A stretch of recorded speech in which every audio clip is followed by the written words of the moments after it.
Good morning students. Myself doctor Vishal Tiwari. और आज का जो टॉपिक है वीडियो का वो है क्रीमिया युद्ध के बाद 1856 से 1814 तक पूर्वी समस्या, 1875 के बाद पूर्वी समस्या किस तरीके से रही, इसके बारे में हम लोग इस वीडियो में जानेंगे। ठीक है, इससे पहले हम लोगों ने पूर्वी समस्या किसे कहते हैं इसके बारे में जाना, प्लस पूर्वी समस्या के तहत जो युद्ध की परिस्थितियाँ बनी थी पूर्वी समस्या के लिए, और क्रीमिया युद्ध जो हुआ था वो हम लोगों ने उसके बारे में पढ़ा था इसमें पिछले वीडियो में। तो क्रीमिया युद्ध किन परिस्थितियों में हुआ, उसके लिए क्या कौन कौन कारण से जिम्मेदार थे, वो सारी चीज़ें हम लोगों ने उस वीडियो में देखा था। उस युद्ध के बाद जो युद्ध हो गया था रूस और मित्र राष्ट्रों की सेना के बीच में, उसके बाद किस तरह से वातावरण रहा क्रीमिया युद्ध के बाद, पूर्वी समस्या बनी रही, ये तो किस तरह से बनी रही, वो सारे के बारे में हम लोग इस वीडियो में जानेंगे।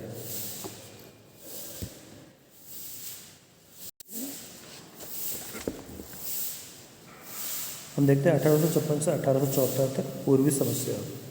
इसमें सबसे पहले है रोमानिया का निर्माण। पेरिस संधि के अनुसार मोल्दाविया तथा वालेशिया के प्रदेश को तुर्की के अधीनता में आंतरिक स्वतंत्रता देने का निश्चय किया गया था। इन दोनों प्रदेशों के निवासी एक ही जाति के थे तथा एक ही भाषा बोलते थे।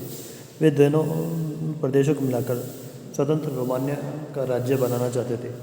तुर्की की देखरेख में दोनों प्रदेशों की प्रतिनिधि सभाओं के चुनाव कराए गए। चुनाव के बाद अक्टूबर 1857 में दोनों सभाओं ने तुर्की की प्रभुसत्ता के अंतर्गत एक संयुक्त राज्य बनाने का निर्णय लिया। 1859 के आरंभ में दोनों प्रदेशों की राष्ट्रीय सभाओं ने कर्नल अलेक्जेंडर कुजा को दोनों प्रदेशों का शासक निर्वाचित कर लिया।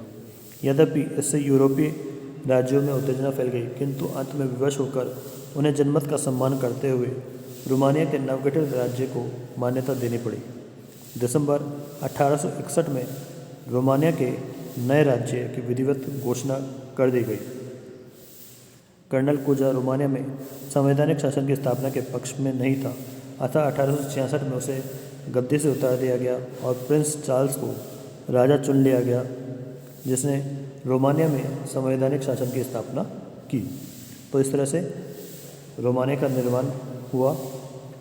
फिर है सर्बिया को आंतरिक स्वतंत्रता। यद्यपि 1829 में सर्बिया को आंतरिक स्वशासन मिल गया था, परंतु यहाँ कुछ स्थानों पर तुर्की की सेनाएं बनी रही, जिससे सर्बिया संतुष्ट नहीं था। 1853 में सर्बिया कुस्तुनतुनिया के धार्मिक प्रभुत्व से मुक्त हो गया तथा अपना पृथक चर्च स्थापित कर लिया। 1867 में सर्बिया ने अपने क्षेत्रों से तुर्की सेनाओं को हटाने की मांग की। महाशक्तियों के हस्तक्षेप के परिणाम स्वरूप तुर्की को अपनी सेनाएं हटाने के लिए विवश होना पड़ा। इस प्रकार सर्बिया को आंतरिक स्वतंत्रता प्राप्त हो गई। फिर है सर्व स्लाव आंदोलन। क्रीमिया के बाद बाल्कन प्रायद्वीप के स्लाव जातियों में सर्व स्लाववाद की विचारधारा का प्रचार आरंभ हुआ। इस क्षेत्र के स्लाव लोग रूस, पोलैंड और ऑस्ट्रिया के स्लाव लोगों के साथ अपनी जातीय एकता का अनुभव करने लगे। 1867 में मास्को में एक विराट सर्व स्लाव सम्मेलन हुआ। इस सम्मेलन में एक केंद्रीय सर्व स्लाव समिति बनाई गई, जिसका मुख्यालय मास्को रखा गया। पुस्तकों एवं छोटी पुस्तिकाओं द्वारा सर्व स्लाववाद का प्रचार किया जाने लगा। सर्बिया, बोस्निया, बल्गेरिया और मॉन्टेनिग्रो में सर्व स्लाववादियों की गुप्त समितियों का जाल बिछ गया। परिणाम यह हुआ कि तुर्की के विरुद्ध स्लाव लोगों में असंतोष बढ़ता गया। तुर्की की दमनकारी नीति। यद्यपि पेरिस की संधि में तुर्की के सुल्तान ने अपनी ईसाई प्रजा की दशा को सुधारने का वचन दिया था, किंतु संधि के बाद उसकी दमनकारी नीति में कोई परिवर्तन नहीं आया, बल्कि उसने के अत्याचारों में और वृद्धि हो गई। 1860 में उसने सीरिया में ईसाइयों का कत्लेआम करवाया तथा 1859 में क्रीट इसमें ईसाइयों को मौत के घाट उतारा गया। बोस्निया व हर्जिगोविना के किसानों पर भी अत्याचार किए गए। इस प्रकार के अमानुषिक अत्याचारों से समस्त यूरोप काँप उठा। चारों तरफ असंतोष बढ़ता जा रहा था। फिर भी अपने राजनीतिक स्वार्थों की खातिर महाशक्तियाँ तमाशा देखती रही। सर्व स्लाव आंदोलन और विद्रोह की लहर। तुर्की की दमनकारी नीति से लोगों में राष्ट्रीयता की भावना प्रबल हो गई। बाल्कन प्रदेश में तुर्क अधिकारियों के विरुद्ध षड्यंत्र रचे जाने लगे और सर्व स्लाव आंदोलन ने गति पकड़ी। इस आंदोलन को रूस का समर्थन प्राप्त था। सभी स्लावों को एक सूत्र में बांधने का अर्थ था तुर्की साम्राज्य का विघटन। क्रीमिया युद्ध के बाद पूर्व में रूसी विस्तार के मार्ग में कई अड़चनें उत्पन्न हो गई थी। अतः रूस ने जाति और धर्म के सहारे इस क्षेत्र पर अप्रत्यक्ष रूप से अपना प्रभाव स्थापित करने की नीति अपनाई। इसीलिए सर्व स्लाव आंदोलन को प्रोत्साहित करना रूस की बाल्कन नीति का प्रमुख आधार हो गया। रूस की ओर से सर्व स्लाव समिति के लिए पत्रिकाएं प्रकाशित की जाती थी और बाल्कन क्षेत्रों में उन्हें मुफ्त बांटा जाता था। स्लाव विद्यार्थियों को मास्को विश्वविद्यालय में सुविधाएं दी जाती थी। वहाँ उन्हें सर्व स्लाव आंदोलन के उद्देश्य बताए जाते थे। कुस्तुनतुनिया में स्थित रूस दूतावास तथा बाल्कन राज्यों में फैले हुए रूसी वाणिज्य दूतावास इन आंदोलनों के केंद्र थे। बाल्कन प्रायद्वीपों में रूस अपनी स्थिति मजबूत करने में लगा हुआ था। 1870 में फ्रैंको प्रशियन का युद्ध का लाभ उठाकर रूस ने पेरिस संधि की काला सागर संबंधी शर्तों को अस्वीकार कर दिया। सेवास्टोपोल में उसने पुनः किलाबंदी करना आरंभ कर दिया तथा काला सागर के तट पर अपनी नौसेना को पुनर्गठित करना शुरू कर दिया। दूसरी ओर ऑस्ट्रिया और प्रशा के युद्ध के बाद जब ऑस्ट्रिया को जर्मनी से निष्कासित कर दिया गया तो उसे अपनी शक्ति के विस्तार के लिए बाल्कन प्रायद्वीप ही पसंद आया। इस प्रकार बाल्कन प्रायद्वीप में रूस और ऑस्ट्रिया के एक ही उद्देश्य थे कि तुर्की के मूल्य पर अपने अपने राज्य का विस्तार करना। फलतः बाल्कन प्रायद्वीप में रूस और ऑस्ट्रिया का संघर्ष अवश्यंभावी हो गया।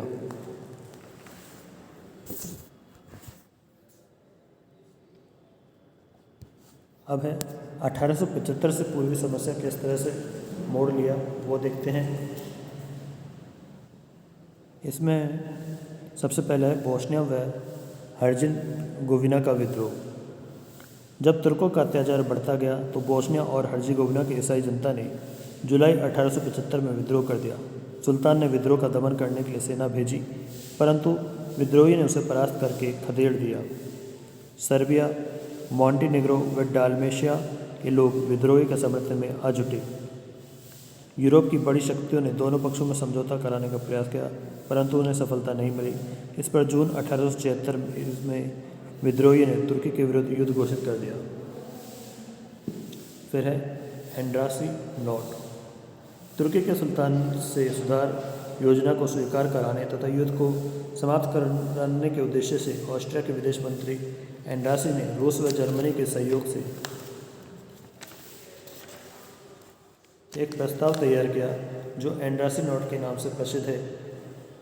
इसमें ईसाइयों को पूर्ण धार्मिक स्वतंत्रता प्रदान करने, किसानों की दशा सुधारने, कर वसूली के लिए ठेके की प्रथा समाप्त करने, स्थानीय करों का उपयोग स्थानीय कार्यों के लिए करने तथा इन सुधारों को कार्यान्वित करने के लिए एक आयोग नियुक्त करने जिसमें ईसाइयों को 50% प्रतिनिधित्व देने की मांग थी। सुल्तान ने स्थानीय करों के उपयोग की शर्त को छोड़कर शेष शर्तें स्वीकार कर ली, परंतु विद्रोहियों को सुल्तान के आश्वासनों में विश्वास नहीं था। वे ठोस गारंटी चाहते थे। इस प्रकार एंड्रासी नोट युद्ध पर बंद कराने में असफल रहा। फिर है बर्लिन का ज्ञापन। इसके बाद रूस और ऑस्ट्रिया के विदेश मंत्रियों ने जर्मनी के साथ मिलकर एक नया प्रस्ताव तैयार किया जिसे बर्लिन का ज्ञापन कहते हैं। इस ज्ञापन में 2 माह के लिए युद्ध विराम करने तथा दोनों पक्षों में समझौता कराने के लिए कुछ शर्तें रखी गई।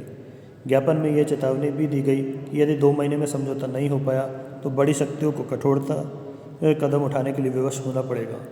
फ्रांस और इटली ने ज्ञापन को समर्थन दे दिया, परंतु इंग्लैंड ने ज्ञापन को ठुकरा दिया। इंग्लैंड की अस्वीकृति से तुर्की प्रोत्साहित हुआ तथा उसने यूरोपीय राज्यों के विरोध की परवाह नहीं की। फिर है बल्गेरिया हत्याकांड। मई 1876 में बल्गेरिया के विद्रोही ने कुछ तुर्क अधिकारियों को मौत के घाट उतार दिया। प्रत्युत्तर में 18,000 तुर्क सैनिकों को बल्गेरिया भेजा गया, जिन्होंने 60 गांवों को जलाकर राख कर दिया।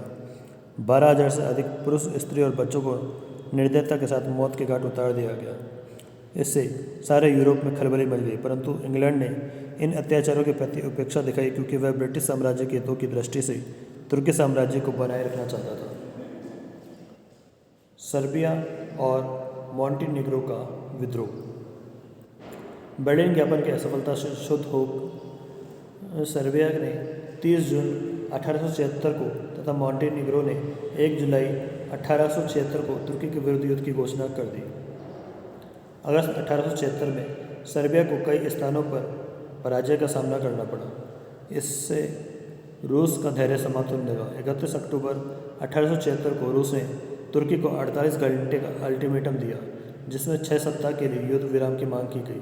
तुर्की ने रूस की मांग को स्वीकार कर लिया। इस प्रकार सर्बिया विनाश से बच गया और यूरोप के राजनीतिज्ञों को बाल्कन समस्या को हल करने का एक और अवसर मिल गया।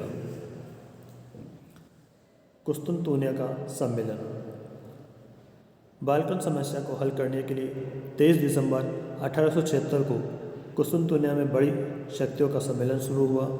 यूरोपीय प्रतिनिधियों ने तुर्की से मांग की कि सर्बिया, रोमानिया और मॉन्टेनिग्रो को स्वतंत्रता प्रदान कर दी जाए तथा बल्गेरिया, बोस्निया एवं हर्जेगोविना को तुर्क साम्राज्य के अधीन अर्ध स्वतंत्र मान लिया जाए, किंतु तुर्की के सुल्तान ने इन मांगों को अस्वीकार कर दिया। 20 जनवरी 1877 को कुस्तुनतुनिया सम्मेलन असफल ही समाप्त हो गया। फिर रूस व ऑस्ट्रिया का समझौता। कुस्तुनतुनिया सम्मेलन के पूर्व ही रूस ने अनुभव कर लिया था कि तुर्की के विरुद्ध युद्ध लड़ना पड़ेगा, अतः सम्मेलन के दौरान ही रूस ने ऑस्ट्रिया के तटस्थ रहने का आश्वासन प्राप्त करने के लिए समझौता वार्ता आरंभ कर दी थी।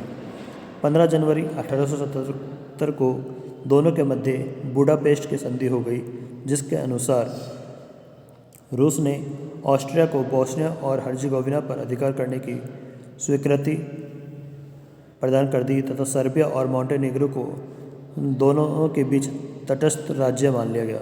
रूस ने यह भी वचन दिया कि तुर्की के पराजय के बाद वह किसी बड़े स्लाव राज्य का निर्माण नहीं करेगा।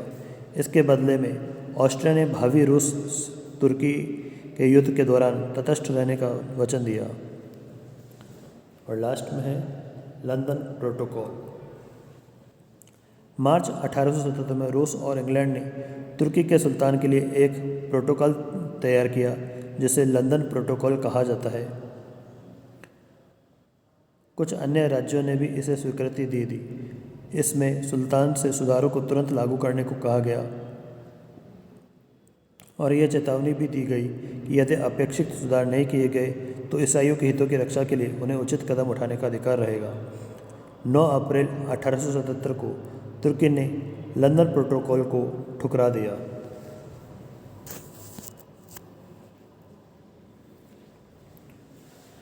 अब है बर्लिन व्यवस्था की पृष्ठभूमि और इसमें सबसे पहले है रूस तुर्की युद्ध।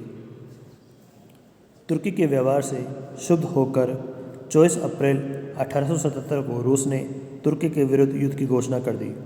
मई 1877 में रोमानिया ने तथा 12 जून 1877 को मॉन्टेनेग्रो ने भी तुर्की के विरुद्ध युद्ध की घोषणा कर दी। 22 जून को रूस की सेना ने डैन्यूब नदी पार कर बाल्कन की पहाड़ियों की ओर बढ़ने लगी। तुर्क सेना उसकी प्रगति को रोकने में विफल रही, परंतु तुर्क सेनापति उस्मान पाशा ने प्लेवना में रूस की सेना को रोक दिया। उसने 5 महीने तक प्लेवना के किले की रक्षा की। अंत में 10 दिसंबर को प्लेवना का पतन हो गया। 20 जनवरी 1878 को रूसी सेनाएं एड्रियानोपल तक पहुंच गई, जहां से कुस्तुनतुनिया केवल 160 मील दूर था। 31 जनवरी 1878 को तुर्की ने रूस की शर्तों पर युद्ध विराम की घोषणा कर दी। रूस की विजय से चिंतित इंग्लैंड ने रूस को चेतावनी दी कि यदि उसने तुर्की से ऐसी कोई संधि की जो 1856 और 1871 की संधियों द्वारा स्थापित व्यवस्था के विरुद्ध हो तो यूरोपीय शक्तियों की सहमति के बिना उसे मान्यता नहीं दी जाएगी। फिर है सैन स्टेफनो की संधि।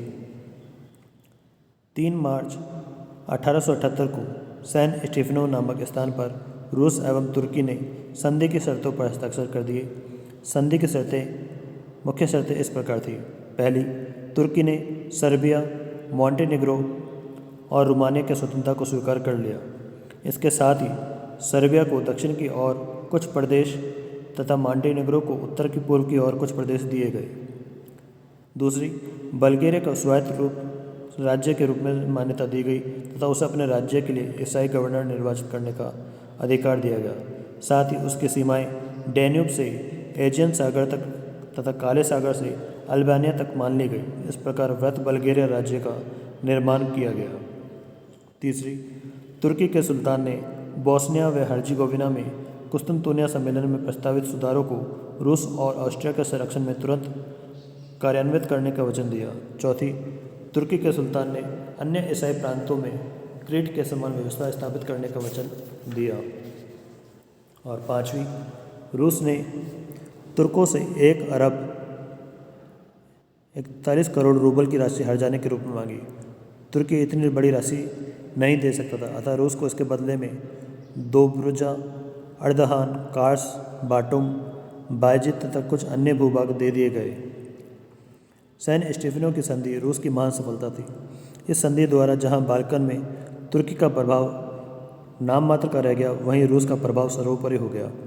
सर्बिया, रोमानिया और मॉन्टेनेग्रो तो पहले से ही रूस के समर्थक थे और अब वह एक नवीन बल्गेरिया पर भी उसका प्रभाव पड़ना स्वाभाविक था। इस प्रकार रूस ने युद्ध की विजय को कूटनीति द्वारा स्थायित्व प्रदान करने का प्रयत्न किया तथा क्रीमिया युद्ध एवं 1856 की पेरिस संधि द्वारा हुए राष्ट्रीय अपमान को धो डाला। फिर है यूरोपीय राज्यों की प्रतिक्रिया। ज्यों ही सैन स्टीफनो की संधि की शर्तें यूरोपीय समाचार पत्रों में प्रकाशित हुई, त्यों ही ब्रिटेन व ऑस्ट्रिया में खलबली मच गई। ऑस्ट्रिया बाल्कन प्रदेशों की ओर से दृष्टि से देख रहा था, किंतु सैन स्टीफनो की संधि के बाद उसे ऐसा लगा मानो उस क्षेत्र में उसके लिए कुछ रह ही नहीं गया है। उसने वृहत बल्गेरिया राज्य के निर्माण को बुडापेस्ट की संधि का उल्लंघन बताया तथा यूरोपीय राज्यों के सम्मेलन में संधि पर पुनर्विचार करने की मांग की। इंग्लैंड के प्रधानमंत्री डिज़रेली ने कहा कि स्टीफनो की संधि ने यूरोप में ऑटोमन साम्राज्य को समाप्त कर दिया है। काला सागर अब रूस की झील बन जाएगा। उसने इस संधि को पेरिस की संधि 1856 के विरुद्ध एक चुनौती माना तथा यूरोपीय राज्यों के सम्मेलन में इस पर पुनर्विचार करने की मांग की। रूस और बल्गेरिया को छोड़कर कोई भी देश इस संधि से संतुष्ट नहीं था। रोमानिया, सर्बिया, मॉन्टेनेग्रो और यूनान वृहत बल्गेरिया के निर्माण को देखकर जल रहे थे। यूनान तो इतना क्रोधित हुआ कि उसने थेसली पर आक्रमण कर दिया। रूस संधि पर पुनर्विचार करने के लिए किसी अंतर्राष्ट्रीय सम्मेलन के लिए सहमत नहीं था, क्योंकि वह इस प्रकार की कार्यवाही को अपमानजनक समझता था। रूस ने इंग्लैंड को कूटनीति द्वारा अलग थलग करने के लिए ऑस्ट्रिया से समझौता करने का प्रयत्न किया, किंतु उसे सफलता नहीं मिली। 17 अप्रैल 1878 को डिज़रेली ने 7000 भारतीय सैनिकों को माल्टा भेजने का आदेश दिया। इससे रूस को यह विश्वास हो गया कि यदि समझौता नहीं हुआ तो इंग्लैंड रूस के विरुद्ध युद्ध आरंभ कर देगा। चूँकि रूस इंग्लैंड के विरुद्ध युद्ध करने की स्थिति में नहीं था, अतः उसने इंग्लैंड के साथ समझौता करना ही उचित समझा। 30 मई 1878 को लंदन में स्थित रूसी राजदूत शुवालाव तथा इंग्लैंड के विदेश मंत्री लॉर्ड सेलिसबरी के बीच मुख्य प्रश्नों पर समझौता हो गया। रूस ने सैन स्टीफनो की संधि पर पुनर्विचार की बात को मान लिया। सम्मेलन आमंत्रित करने का दायित्व बिस्मार्क को सौंपा गया।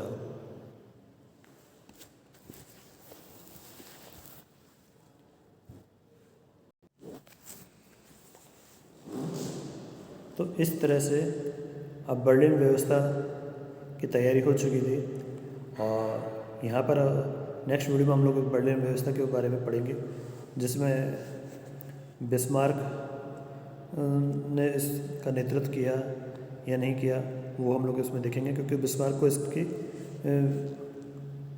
जगह तैयार करने के लिए बोला गया था।